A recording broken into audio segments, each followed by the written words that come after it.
Good morning, children. Today we will start with exercise 3.2 addition. Lesson number 3 addition. Okay. So in this exercise we have to do only addition part and to solve the word problems. Find the sum. First मैं एक ही sum solve करूंगी, बाकी addition ही है, तुम लोग को easily आता है. बाकी सब सम्स तुम लोग खुद सॉल्व करो और वर्कशीट भी मैंने भेज दिया है. Now we have to add this. ऐसे ही सम लिखना है.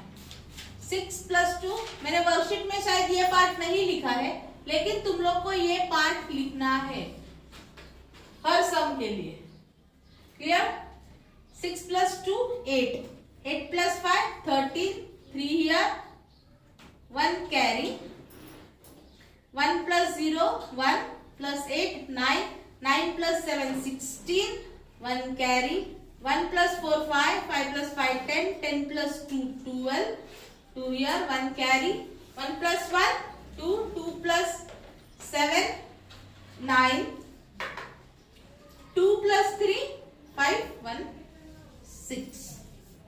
This way you have to do all the additions. ये टेक्स्ट बुक में भी सॉल्व करना है और नोटबुक में भी सॉल्व करना है. क्लियर है एवरीबॉडी? नाउ बाकी सब अराउंड कितने सम से? 8 सम से. एक मैंने सॉल्व किया, एडिशन ही है, तुम लोग को आता है. You have to solve in the notebook also. Next is find the missing digit. Next sum क्या है? Find the missing digit. मैं यहाँ पे नहीं, ये बोर्ड रख करके फिर वापस सॉल्व करती हूँ.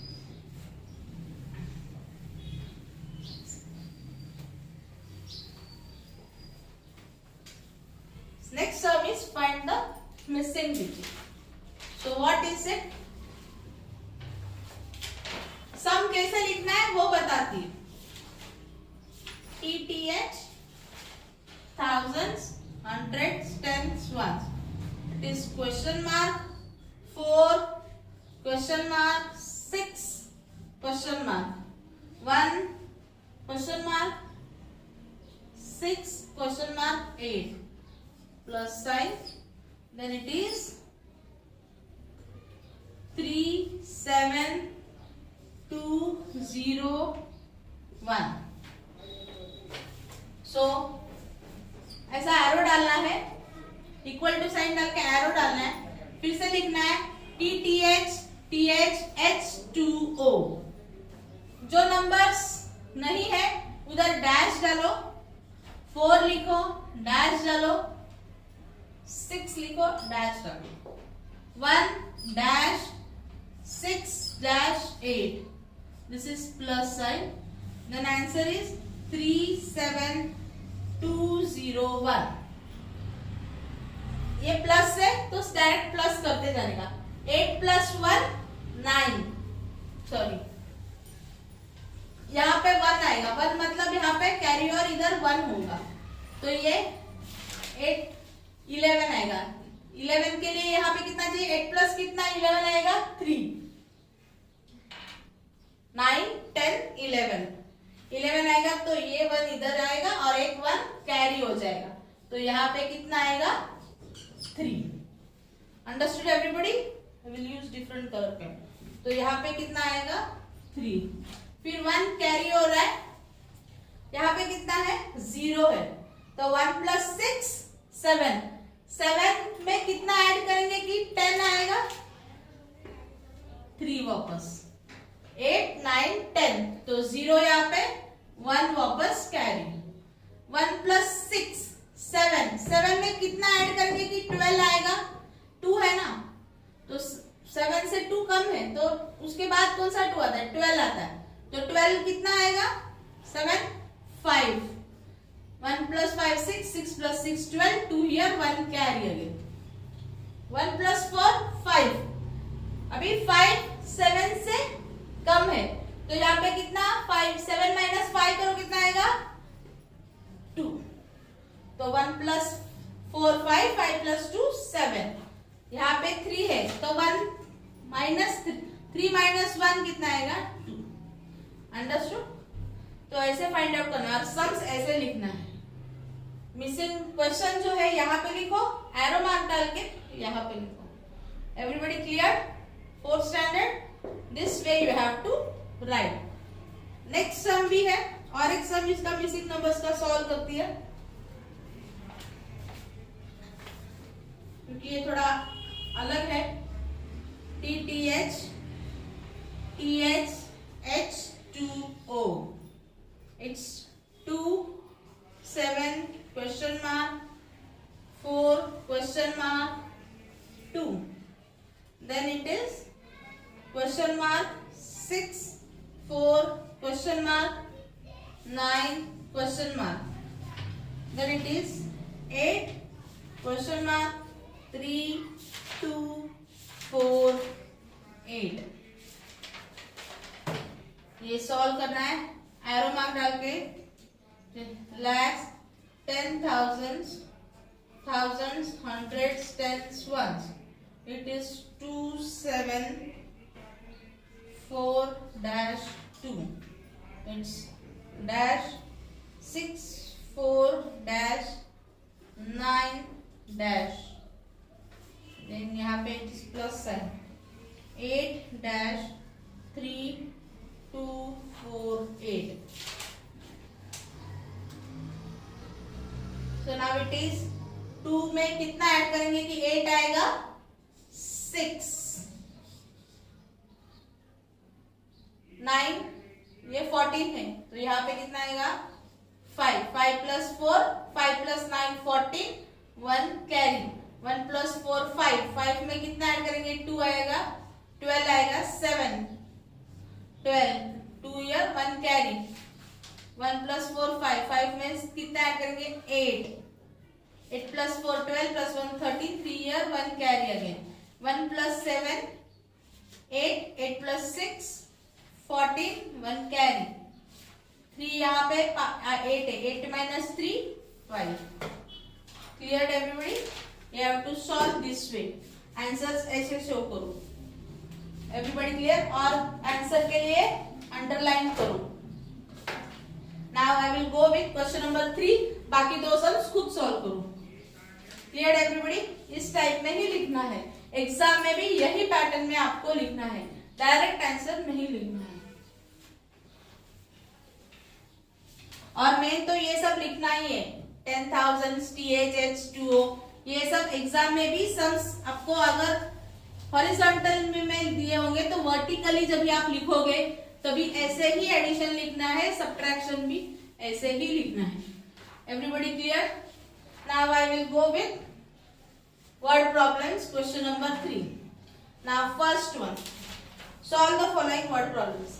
A manufacturer sold 23,650 kgs of sugar to shopkeeper A. 51,173 kgs of sugar to shopkeeper B. And 60,850 kgs of sugar to shopkeeper C. How much sugar did the manufacturer sell in all? अभी यहाँ पे क्या दिया है? एक manufacturer है, मतलब जो शुगर बनाता है उसने शॉपकीपर 1 को कितना बेचा, सेकंड को कितना बेचा, बी को कितना बेचा, सी को कितना बेचा, सेल किया वो बताया है. तो टोटल उसने कितना शुगर सेल किया, मतलब क्या इन तीनों का एडिशन करना है अपने. तो उसके लिए पहले अपने को लिखना है. तो कैसे लिखे? आंसर्स ऐसे लिखना है. Amount of sugar sold to shopkeeper A. फिर amount of sugar sold to shopkeeper B. Amount of sugar sold to shopkeeper C. अभी यहाँ पे आपको लिखना है इज इक्वल टू साइन डाल के थाउजेंड्स, हंड्रेड्स, टेंस 10,000 भी है ना. तो लिखो 23650. फिर है 5 173. Next for C is 60850. फिर लास्ट में लिखना है total amount of sugar sold. यहाँ पे लिखना है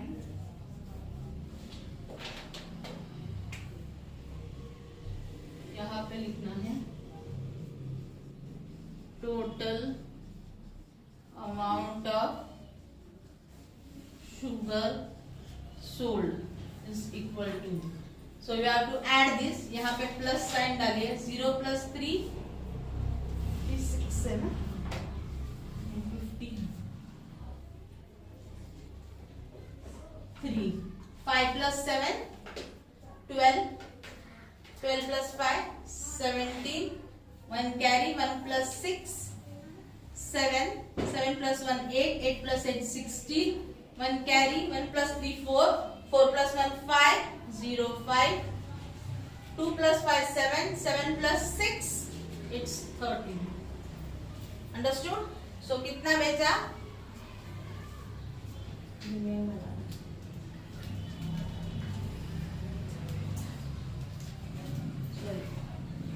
One lakh 35,673 kgs बेचा.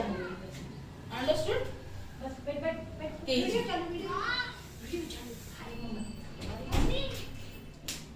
इतना केजीज शुगर बेचा है. बाकी सब सॉल्व्स भी आपको खुद सॉल्व करना है. ऐसे ही लिखना है उसका वर्ड प्रॉब्लम्स का part. Everybody clear? Amount of sugar. वैसे नेक्स्ट सम में भी है. A businessman buys 2 cars for his office. Car A cost and car B cost. How much does the businessman pay for both the cars? तो next sum businessman का जो है वहां पे लिखना है cost of car A, cost of car B. So total ही spend on, total ही पे फॉर बोथ द कार्स. ऐसे लिखना है. तो ये पार्ट इंपॉर्टेंट है. इसका मार्क्स आएगा half half half half. 2 marks इसका, 1 मार्क इसका. 3 मार्क्स का वर्ड प्रॉब्लम्स का एक सम आएगा एग्जाम में. तो उस हिसाब से आपको इसके ऊपर ज्यादा मार्क्स है. ये सॉल्विंग का सिर्फ 1 मार्क है. Half mark for writing this properly और half mark for solving this. Clear everybody? So ये प्रॉपरली ध्यान दो. Half mark half mark half mark half mark. अगर 2 ही पार्ट है मतलब थर्ड वाला नहीं है तो हाफ मार्क और हाफ मार्क 1.5 मार्क. और यहाँ पे हाफ मार्क फॉर राइटिंग और half mark for solving it. Understood? तो 2.5 मार्क्स का वो हो जाएगा, नहीं तो 3 मार्क्स का हो जाएगा टोटल. Clear everybody? हर स्टेप के लिए मार्क्स मिलेंगे आपको. अगर प्रॉपरली नहीं लिखोगे तो मार्क्स नहीं मिलेंगे. तो उस हिसाब से लिखिए. मैंने वर्कशीट में बाकी सब भेजा हुआ है. आप उस हिसाब से सॉल्व कीजिए. कुछ पहले खुद ट्राई कीजिए सॉल्व करने का, फिर सिर्फ वर्कशीट करेक्शन के लिए देखिए कि आपने बराबर सॉल्व किया है कि नहीं. Okay, thank you.